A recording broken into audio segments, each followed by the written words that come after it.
Le Grand Voyage, c'est une randonnée pédestre qui nous permet de revisiter les patrimoines des périphéries. Aujourd'hui, on était très nombreux, c'est presque une transhumance à travers le territoire sud des Hauts-de-Seine. L'édition 2025 du Grand Voyage partait de l'idée de marcher en surface sur les pas de la ligne 15. Donc cette ligne 15 du Grand Paris Express qui sera inaugurée normalement dans un an. La gare de Châtillon-Montrouge va être à 3 minutes de la gare de Bagneux et donc on s'est dit ce rapprochement évidemment change complètement les choses. Et si on marchait en surface sur la ligne, qu'est-ce qu'on rencontrerait? Donc on s'est donné rendez-vous à Châtillon-Montrouge, donc qui est vraiment la future station de la ligne 15. On s'est arrêté notamment sur la cité Hertz, donc une très belle cité des années 30. Cette cité, elle raconte beaucoup de choses sur des très belles intentions en matière d'habitat, des logements traversants, des logements ventilés, des pièces d'eau, un rapport aussi à l'extérieur. Des notions finalement hygiénistes repris beaucoup par le mouvement moderne, de l'architecture qui soigne, qui fait du bien. Voilà, on est rentré après dans le cimetière parisien de Bagneux, où on a rencontré aussi le conservateur du cimetière parisien et puis des personnes qui nous ont parlé de la façon dont on gérait cette épaisseur des terres dans le cimetière, la biodiversité, la faune et la flore. Paris dispose de 3 grands cimetières intramuros, Père-Lachaise, Montmartre et Montparnasse. Il dispose également de 6 cimetières extramuros. Donc il y a Bagneux, 62 hectares, qui voit le jour le 15 novembre 1886.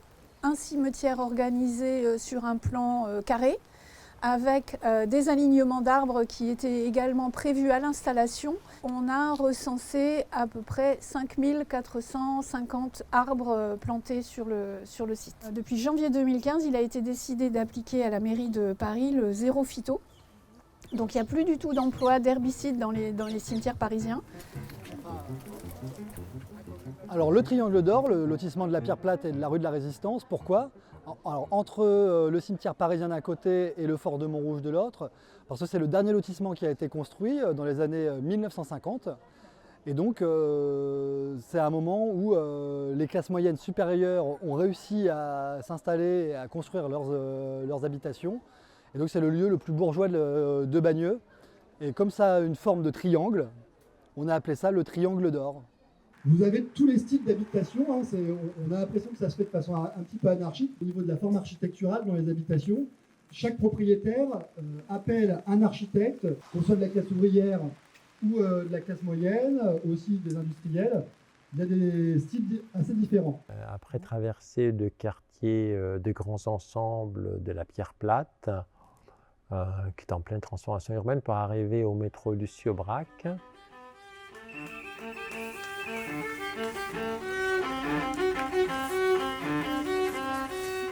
De là, nous avons pu entrer dans le gymnase Henri Ballon, qui est classé architecture contemporaine remarquable.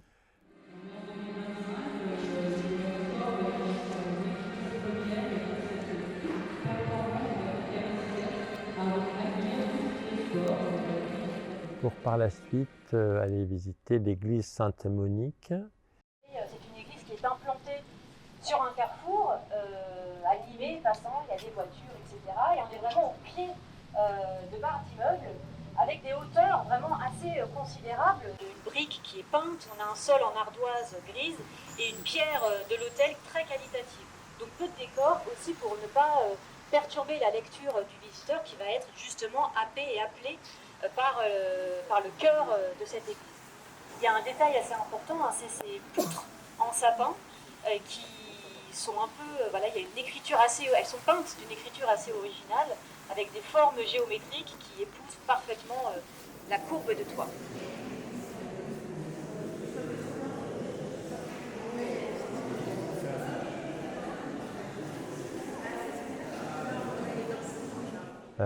Puis nous sommes partis nous abriter par temps de pluie dans le théâtre Victor Hugo. Le théâtre Victor Hugo se situe dans le nord de Bagneux, dans le quartier Victor Hugo, à 2 pas de la Pierre Plate et du métro Lucie-Aubrac.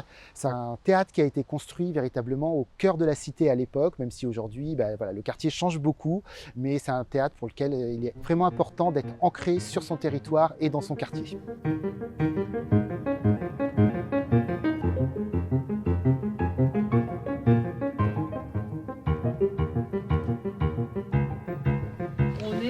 Ici donc dans l'écoquartier Jacques Victor Hugo. On s'arrête particulièrement devant cet immeuble, ce très bel immeuble de logements collectifs, logements sociaux qui a été livré il y a très peu de temps, en 2024. Cette opération, elle est vraiment intéressante. J'ai envie de dire que c'est un petit peu le reflet contemporain de ce qu'on a vu ce matin, la Cité Hertz, par des logements traversants, par des très belles fenêtres, une belle luminosité. Et là aussi, on retrouve tout l'enjeu qu'on attend aujourd'hui d'une architecture environnementale, une architecture écologique. Et puis voilà, une traversée par l'écoquartier pour rejoindre la Cité des Champs des Oiseaux.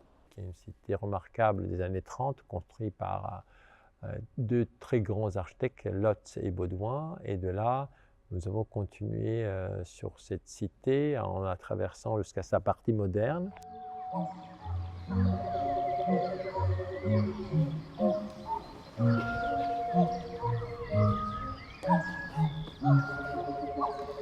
Par la suite, nous avons pu monter sur le parc François Mitterrand, notamment la partie aménagée par les grands paysagistes Alexandre Chemetov.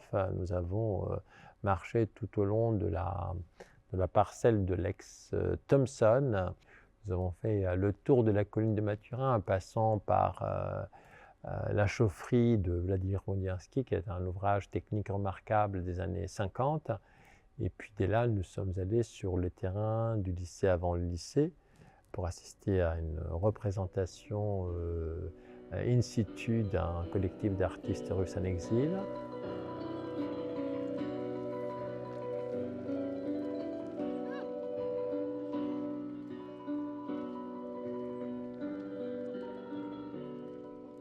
De là, nous sommes passés par le tir de la Lisette, la grosse cité, avant de descendre et de terminer notre grand voyage au plus petit cirque du monde.